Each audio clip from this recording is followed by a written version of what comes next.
Adrenaline's running a bit. Okay, before I start my little blurb on my life, I'd just like everybody to think for a second about why you're actually here. What was it about this talk and this specific subject that got you here today? So possibly just for the next minute or 2 minutes, I'd like you to turn to the person next to you. If you know them, turn around, speak to somebody who you don't know, and just say to them what your relation is or relationship is to this disorder and this subject, just so that we get some interaction and some understanding in the room.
Okay.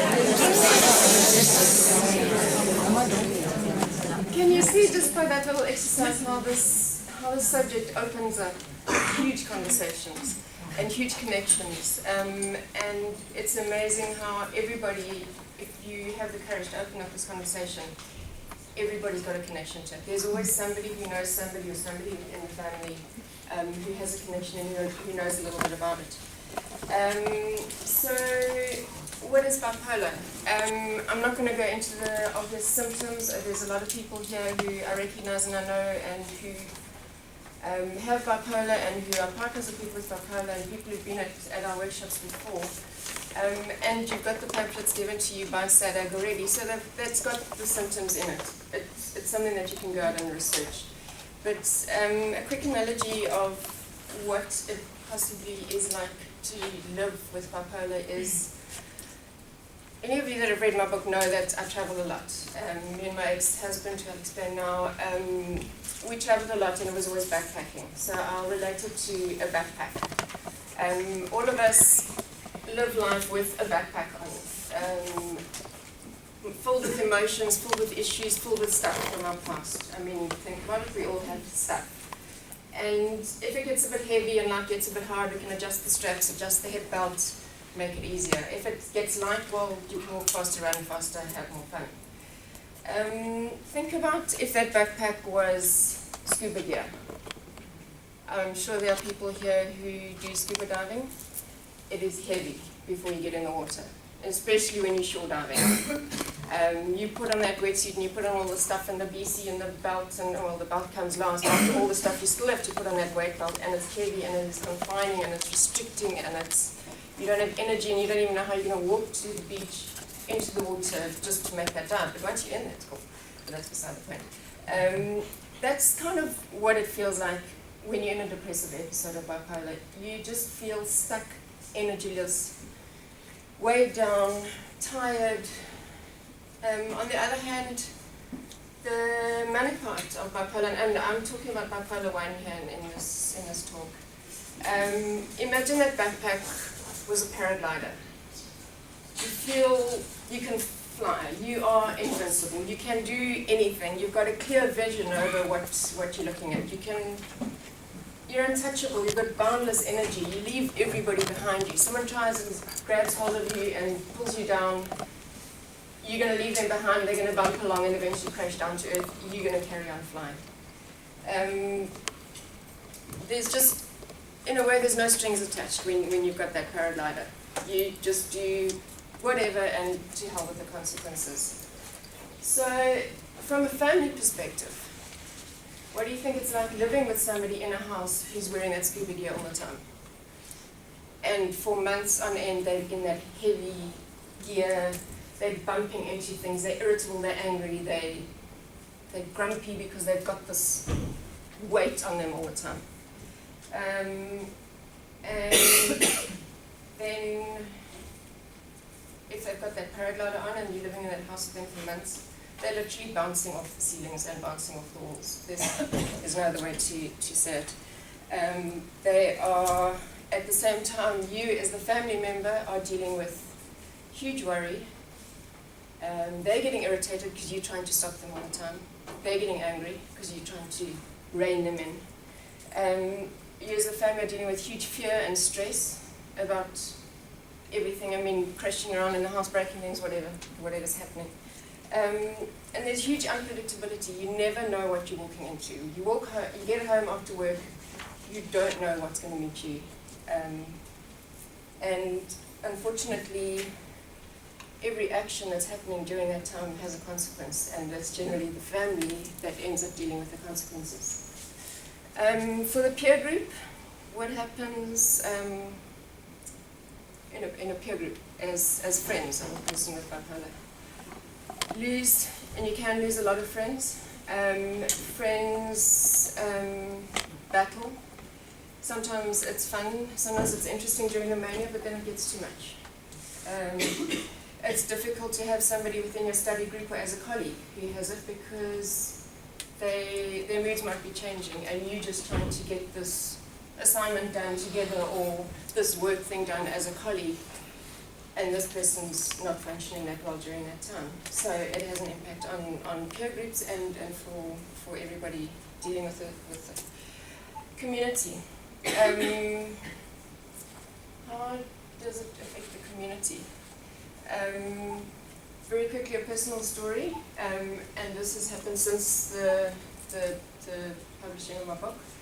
In the last Manic episode, I don't know if any of you, I know that some of you have read the book, but it was written in 2008, 2009, published in, I think it was launched in 2010. It had a positive ending. We were very much married at the time, and we ended up collaborating on the book, and we thought we were now fine for the next 20 years of our marriage. Since then, we have gotten divorced, and during our divorce, he went into a very, very bad manic episode. So during that episode, these are the kind of people that were affected, as in the community. It would be, obviously, all our family, and that's extended family from both sides, even though there was divorce, because everybody gets the tentacles. It was the children, obviously. It was the teachers at the school,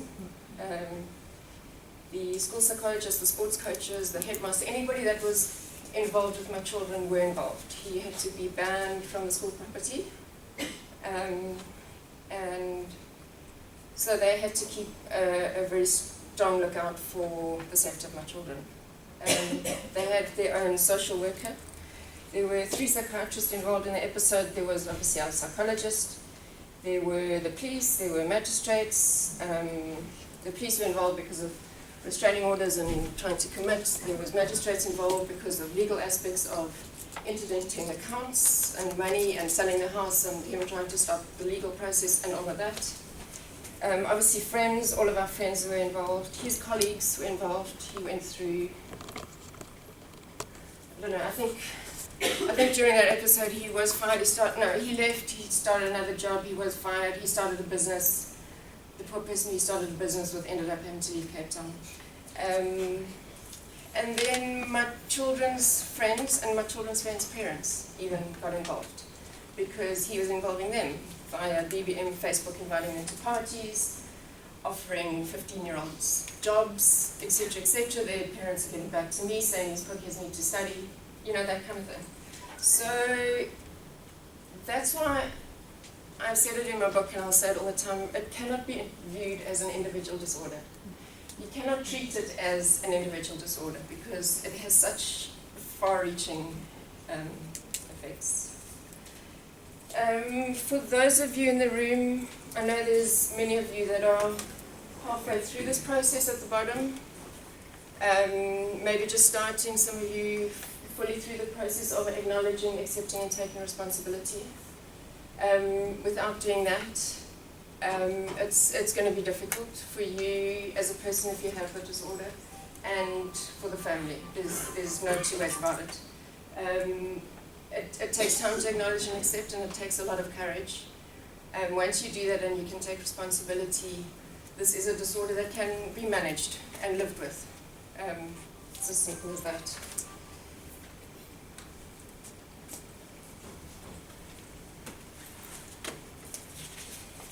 Okay. This was at the book launch of my book, which I had at the book lounge in Cape Town. I read this out. Who sitting here can honestly raise their hands and say that there's never been an instance of mental instability, a mood disorder, substance abuse, or a suicide in their family? Everyone has heard of some distant aunt or uncle mentioned in hushed tones, that he or she was not quite there or had even possibly committed suicide. There was and still is so much secrecy surrounding these instances. An aunt of mine committed suicide in her early 20s, I think, because I honestly can't remember her name, and she was never spoken about in our family. And yet an uncle of mine was killed in a car accident, also in his 20s, but that was acceptable to talk about. So why is there this stigma, and why is there this secrecy? Why is it so bad to mention and talk about the facts? Why is it that when someone is battling, sometimes to the point of suicide, that they are shunned in society? When someone is in a psychiatric hospital, they are ignored. Yet when someone is in hospital for a physical illness, they are visited and flowers and cards are sent. And then I'll go one further. The person with bipolar is not the only one ignored. The family is shunned too, and I'm speaking from experience. When a family is dealing with a mental illness and crisis, we are shunned, ignored, denied support, and spoken about in hushed tones. We certainly don't get suppers dropped off when our loved ones are committed into psychiatric clinics. Why? Perhaps when it is so obvious that a family is going through a mental crisis, it means one does not have to look too closely at one's own demons. So we all wear masks or our public face, and then we can point fingers. It is ironic, because every family is dealing with polarities. It is just that bipolar mood disorder takes those polarities to the extreme, to the point where the person is no longer able to function, and they are no longer themselves. It is then given a name and a stigma, and naturally that will deeply affect those closest to them. My book covers how bipolar affected our relationship and our family. This was not an easy book to write, and it may not be an easy book to read. Certainly not for our family, and most definitely not for my husband. However, everything I've written about was true to my experience and emotions, and I applaud my husband for being man enough to stand by me in publishing this book and allowing me to share so much of our personal story.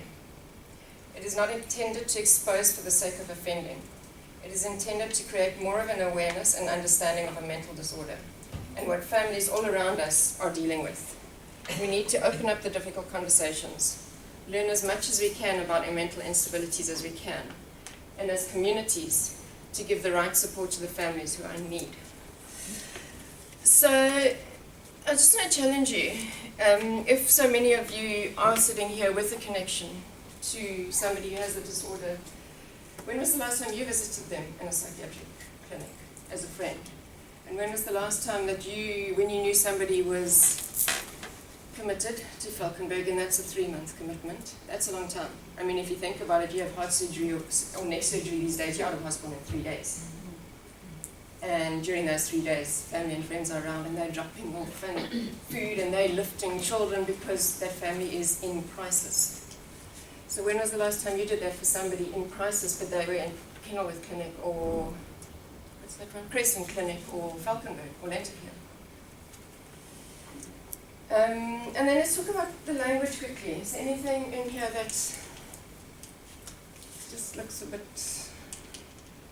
some of the wording in here? Inmates. Okay. So the thing that really gets to me is the word inmates. okay, it's 18th century. But strangely enough, when I was writing my book, I sometimes had to change my own wording from inmates to patient or client. Because even in the late 90s, early 2000s, when my ex-husband was in Falkenberg quite often, in our minds and the way we spoke about it, he was an inmate. Secondly, how many of us say that I am bipolar or she is bipolar? I mean, seriously, you're not your disorder, you are a person with a disorder. Last year, my father had cancer. We never said he is cancer. He had cancer. We didn't even say he suffered from cancer. And yet, here we talk about the sufferers of bipolar. That's a victim role you're putting yourself into.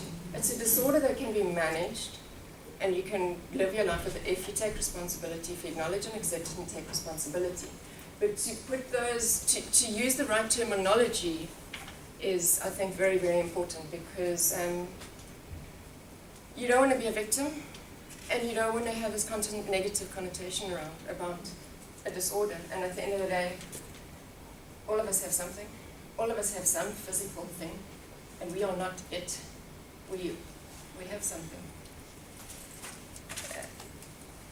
So what can we do as individuals, as family, and as peer groups, and as community? Other than obviously accepting, which takes courage. To acknowledge. How are you going to acknowledge the disorder is, well, that's to educate yourselves. These days, there is no excuse why you cannot educate yourselves about this disorder. When I started researching and when we started with it in the late 80s, there was one book out, which was The Unquiet Mind. That was it. The doctors didn't even give us pamphlets. They didn't even give us the correct information. Now we know. Obviously, because they didn't know as much. I mean, we were told at one point that it'll, how do you say, it'll phase out by his mid-30s. So these days, you've got the internet. I mean, I remember in the mid-90s at one point when we just got an internet, and I very secretly at the time, because it was a big thing in our house, I typed bipolar into Google, and only half a page came up. Try that now, and you will get hundreds of pages of information. There's so many books and pamphlets out there. There's support groups all over the place. So there's no excuse as to why you can't educate yourself fully about this disorder. And think about it. If you have, okay, I'll use the example of cancer. If you have cancer or someone in your family has cancer, you do everything to learn about everything about it. So why are we not doing this about a mental disorder?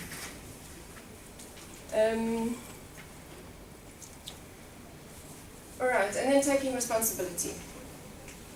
As an individual, to take responsibility for the disorder, I think it's very important to know your personal triggers.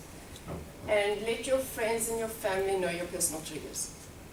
Everybody is different. We're talking about people and personalities here, so not everybody is going to have the same triggers and act the same way and be the same way. Obviously, there's certain symptoms within the DSM, but everyone's different. So know your personal triggers. Don't lie to yourself. Don't lie to your family, because that's just going to have very, very long-term consequences. As a family, I think know the boundaries. Know the behavior of what you are prepared to put up with and not. And don't shift those boundaries. I think in the...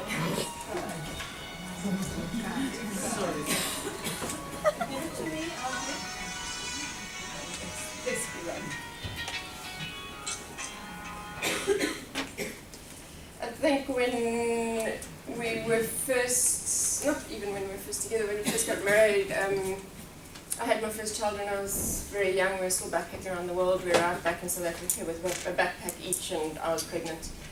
And so we got married, and throughout all of this, all the episodes were happening. I think I was very naive and I didn't understand about boundaries yet, and I think possibly things could have been different if I put those boundaries in place right in the beginning. Don't be shy to use tough love. Don't be shy about committing. I'm meaning don't be shy about committing yourself fully to the disorder, but obviously don't be shy either to commit the person if they are manic, being committed to Falkenberg isn't actually all bad. It's a tough process. It's not nice, but if you're going to bring them off that manic high quicker, and all those consequences and all the actions, you can stop quicker. Actually, most of my friends that have come out of Falkenberg after quite a while have, after going through the process and being a bit more insightful, have been thankful that they were finally put in there. So don't be scared, and don't be scared to ask for help.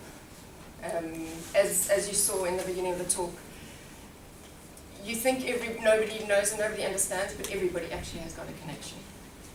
And then peer groups. I found that our relationship with friends and peers were actually very, very important. They could have helped a lot more if they'd known what they were doing. I needed people out there looking out for me, reporting back. A lot of the behaviors were done outside the home, hidden from me. If they hadn't got back to me and phoned me and said, this is a bit off, is this right, he's doing this kind of, I wouldn't have known that was happening, and that was the start of an episode. Also, protect the people. You're part of the community. Protect the person with it, help them, support them, and don't indulge them. It can be hell of a fun to be with the person in the beginning of a manic episode or a hypomanic episode. I mean, they are the life of the party. They're fun, right? Mm. But as a peer group, you can indulge in that and you can be along for the ride. But you can bail when it gets too hectic, because it will get too hectic at one point. And it's the family that then has to deal with it. And then, as a community, I think we need to destigmatize. Again, the terminology is so important.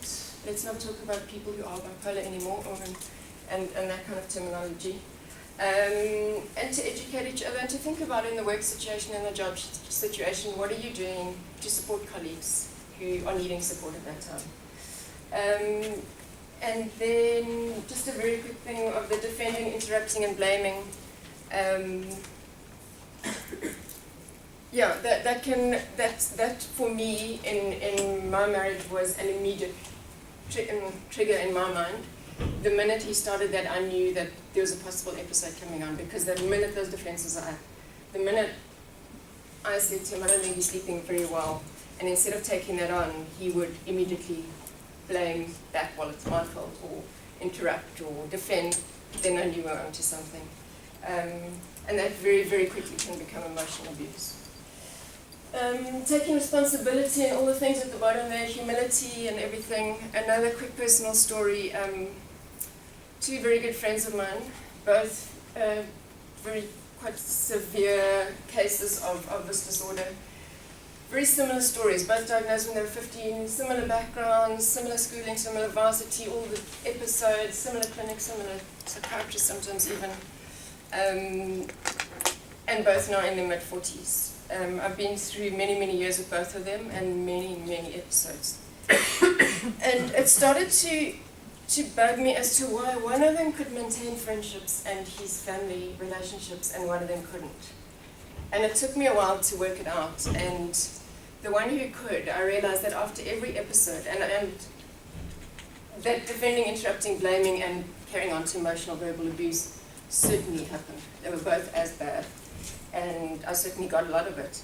After every episode, he would personally phone everybody, invite them out for lunch, dinner, drinks, whatever, and apologize and explain. So he had taken that ownership of that disorder and was humble enough to apologize for his actions and took responsibility for all the consequences. He's got amazing long-term friendships, the kind of brothers, like you can phone them and they drop everything and run for you. Those are the kind of friendships he's managed to maintain throughout all these episodes. The other friend of mine, unfortunately, doesn't. Okay, so what can we do to live stably with this disorder? I'm not going to go into the medication too much, because that's a doctor's thing. But what I will say is that I think it's vital that people get properly diagnosed and get their med from a psychiatrist and not a GP. And don't think one visit a year and just taking medication is going to do it for all these other reasons, but also because you can score the internet episode on medication, and that the dosage needs to be adjusted, and that's why you go to a psychiatrist. There are many people who say you can do a couple of other things and without meds and they're fine. I'm sorry, I don't believe that. Maybe I've lived with it for too long. It's a chemical disorder. Either those people have possibly been misdiagnosed, or they might be in a hypomanic episode at the time and be in the defense mode. I don't know. I just don't think that you can live stably without medication, but not only medication. It needs everything else. And if you look at this list, I mean, that's normal for anybody to live a healthy life, not just mental health. It's normal health. You need to think about exercise, you need to think about sleep and diet and whatever. So it's to maintain those stable boundaries, not have huge late nights if sleep is one of your triggers. Talking about counseling and complementary therapy and different types of counseling. I would say that we went through, and I went through, and he went through so many different counselors in the 20 years we were together. It was actually ridiculous. But I would say that what I realized in the end, and I've read it since, I actually wrote about it in the book as well, is that if the bipolar disorder is not treated, don't even start marriage counseling. Don't even start couple counseling. It's pointless, because that bipolar is all-encompassing. It will take over. There's no point going into psychoanalysis and all the rest. But you can do that if the bipolar is container treated, because then you are dealing with a stable couple. And as a counselor, I would just say that give unconditional support. I'm talking about it if you're counseling a supporter as well as a person probably as well. But I'm talking from my point of view. Don't question, don't judge, and don't assume. Ask questions. I made the mistake every counsellor I went to, because I thought they were qualified counsellors or psychologists or clinical psychologists, which they were. I just assumed they understood bipolar. And so I never checked, and they never actually asked me what it really was like living 24 hours a day. There was this assumption that they knew what they were talking about, and I knew, but there actually wasn't that understanding. And so as a counsellor, if I ever go and counsel family members, I would ask very specific questions about behaviours within the house during the time.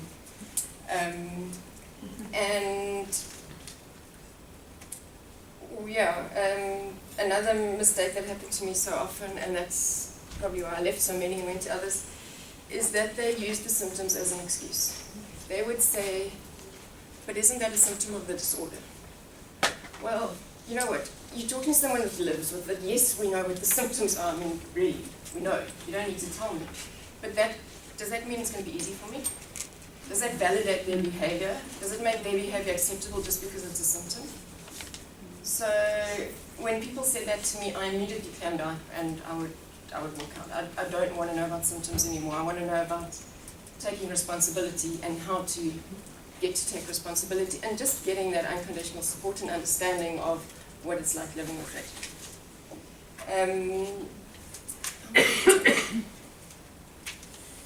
The self-monitoring, where is it? Somewhere there.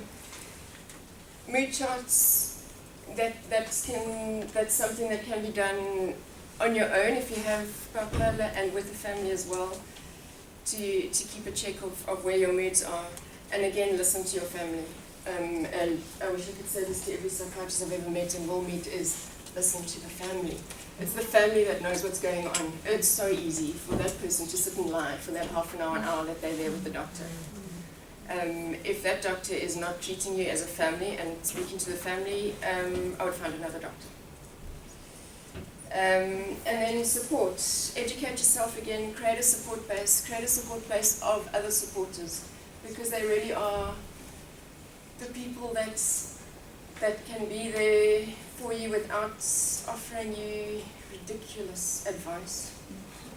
And just sit there and listen and really understand. And then in all of this, I would say that as a family member, maintain connections even through the stable periods. And we went through sometimes years of stability. And I made the mistake of not maintaining those connections. So when the next episode hit, that psychiatrist had moved on, or that psychologist had moved or whatever, and you don't have those personal connections. I don't know who's at front desk at the police station that night if I need to get him committed. I don't know who's working at Crescent Clinic or which doctor to go to Falconberg because they've now moved or the system's different. So just constantly maintain those connections so that you know what to do, because when that crisis hits, there's not a lot of time to start looking around for new people.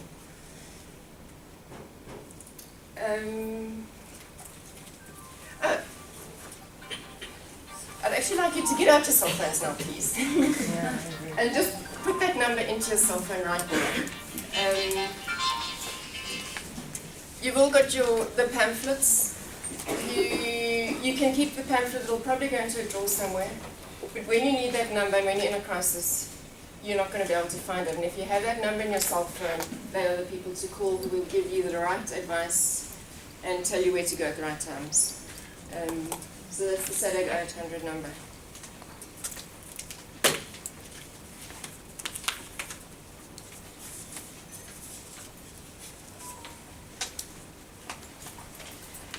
I mentioned the book, The Unquiet Mind. Are we done with cell phones?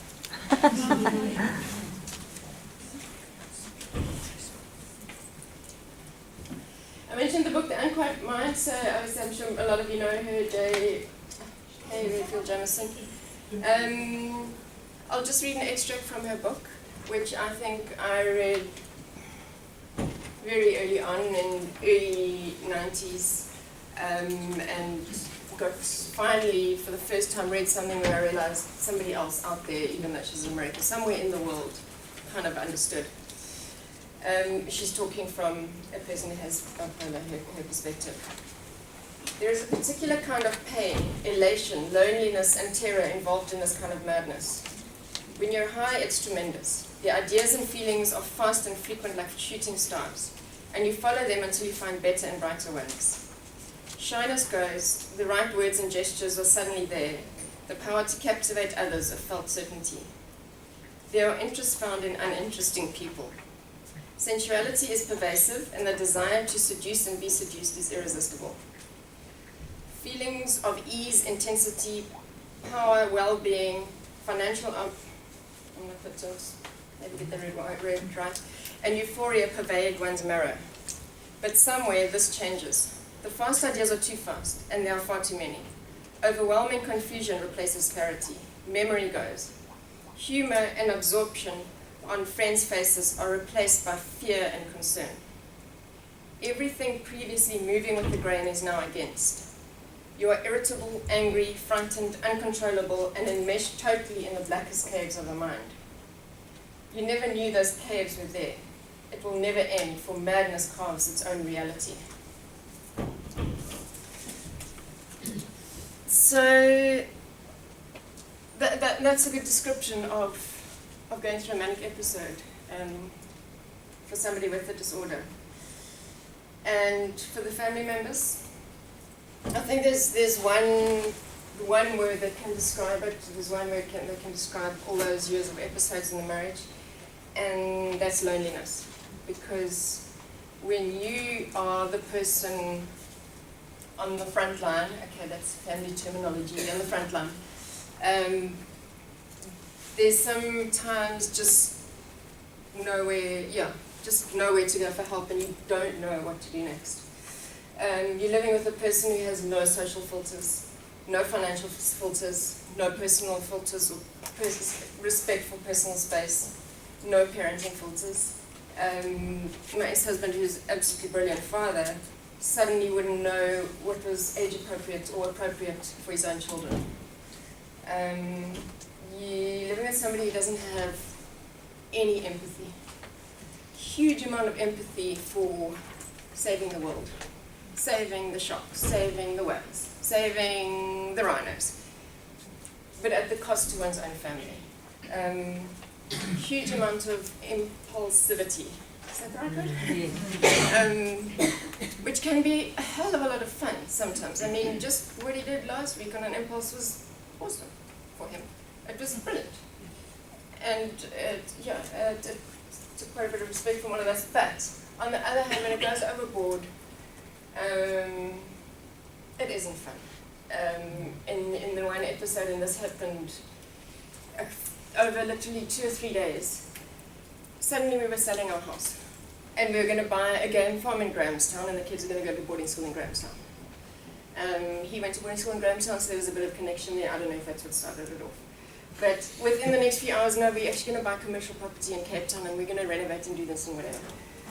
And the game farm, no, we're actually going to do a whole tourist venture, and we're going to farm game, although we've never farmed before, and all of that. And then actually, whilst we're looking for commercial property in Cape Town, we happened to go past the little yacht that he had at Royal Cape, and there's another bigger boat there that's going to be auctioned soon. So we're going to bid on that, and we're going to take it back to our house and put it in the garden for a few days, no, a few months, renovate it. We're then going to rent out our house and sail around the world. Now this sounds very fun when it's just spoken about, and this is one of the things that has irritated me constantly with the DSM and the symptoms that you read about. They talk about the flight of ideas. There's no, it's not ideas, they're put into practice. It's not just ideas that you talk about, they actually start doing these ideas. So in the space of 2 or 3 days, we have agents in and out of the house, evaluating the house and starting to put it on the market. We have agents phoning us from the game farms in Grahamstown because he's contacted them, and now there's this hot buyer in Cape Town, so they're on the phone to us all the time. Financial institutions are being contacted on how we're going to do the finances and all the stuff with the boat, and we're searching about where we're going to sail. And my 2 children are in this. One minute they're told we're moving to Grahamstown, they're going to boarding school, moving away from their friends. Next minute they're told, oh no, we're actually staying here. It's fine, it's cool, you can stay with your friends, you can stay with your school. And the next thing they say, oh no, well actually we're going on a boat around the world and you won't have any contact with any of your friends for the next few years. What does that do to 2 little boys?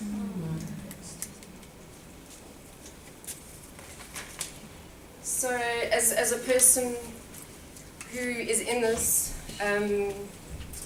one is in constant fight or flight mode. I realized that I was dealing with I was having a lot of acute stress disorder symptoms. And you can get acute stress disorder from one instance, and these episodes would last for months. There are many people who have episodes for a few days or a few weeks. My ex-husband would have episodes for months. So in order to survive, you survive by having no emotions, because you just have to do what has to be done.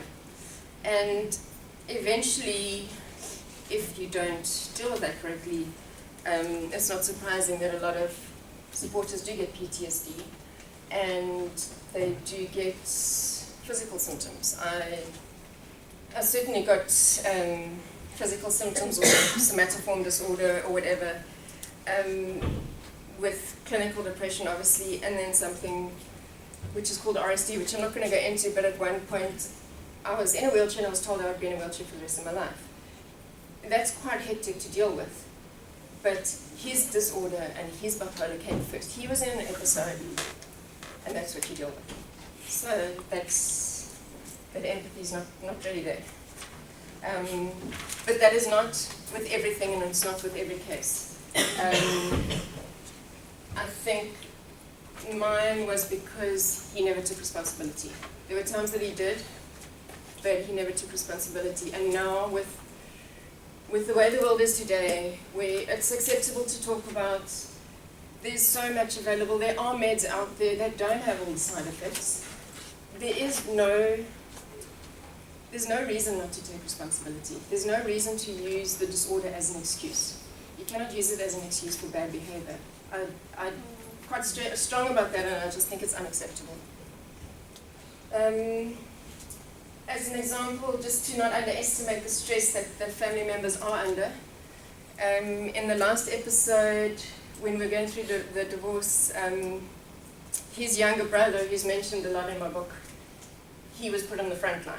Because I was now the ex-wife and all of the legal things and whatever. He was going through a very, very bad episode. His ex-brother had to take time off. I mean, his brother, my brother-in-law, needed to take time off work and be on the front line. And within 2 weeks he'd lost 10 kilograms from stress. And he'll never do it again. Before we go, I'd like to leave you with these questions. We're not going to go through them now, but I always like people after a talk or workshop to think about things, to think about what they can do, how things are going to be different after educating yourself more about this. Most importantly, obviously, for me, is this bottom one. How can we look after ourselves? Because if the person with the disorder is looking after themselves, and the family members are looking after themselves, it creates a lot more of a stable environment. A lot of people during the counseling and during the times that I was married were asking about what my role was in this disorder and where my responsibility lay, and I certainly thought about that a lot. I stayed in the marriage long enough to do everything I could to be responsible for it. And there's this sort of standard thing when you're working with couples and in families is to talk about the circular dances and the action and the reaction. What is your role in it? And possibly if you react in this way, he won't react in that way, whatever. That does not work with a mental disorder, and it does not work in an abusive situation. Because no matter how you act, that bipolar is still there. And if that person is abusive, if that's his personality, no matter how you act, that abuse is still there. So you can try every which way to react and get different reactions. It's not going to help unless that bipolar is treated. And the way to treat that is to do all those steps of medication, etc., etc. Otherwise you will be dancing around until you... But as supporters, basically what I'm saying is, do not blame yourselves. It's not what you're doing, and it's not what you're not doing that is causing episodes.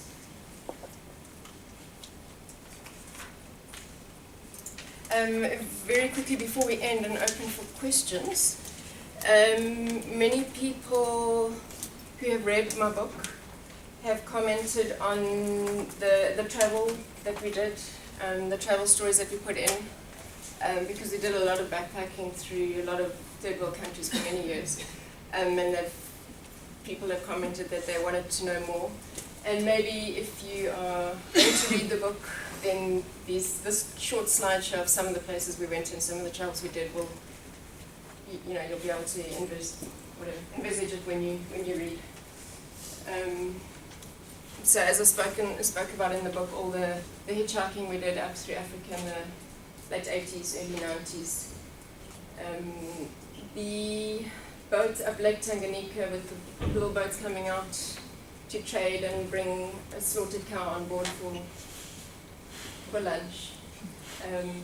So there's a taxi ride broken down again as usual, and the seasick one on the left, car sick one on the left as they always were, into Eastern Zaire, I think, to see the gorillas. I mentioned this ride in my book where we were stuffed in the back of the truck, and all I watched the whole time on the way up the hill was that tick on the back of that one guy's neck. And finally seeing Maheshi, the gorilla in the mountains in Eastern Zaire, Lake Kivu. Totally different area, Borneo, tracking the orangutans there, in China in the mid-90s.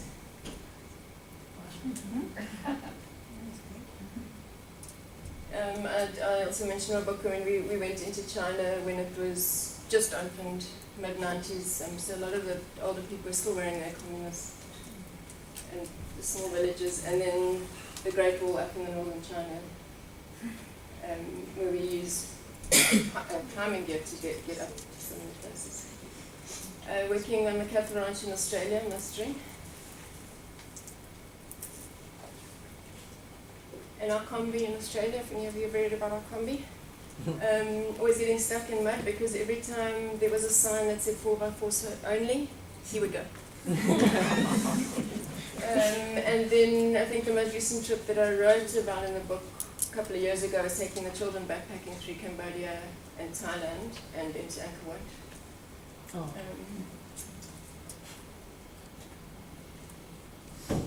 I mentioned this little boy in the book because him and those two naughty little faces got on like a house on fire. And Thailand,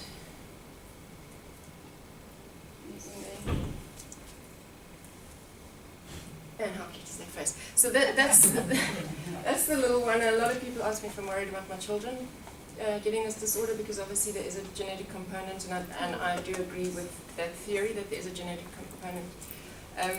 We've got very, very open discussion and conversation in our house. They know they can possibly have it,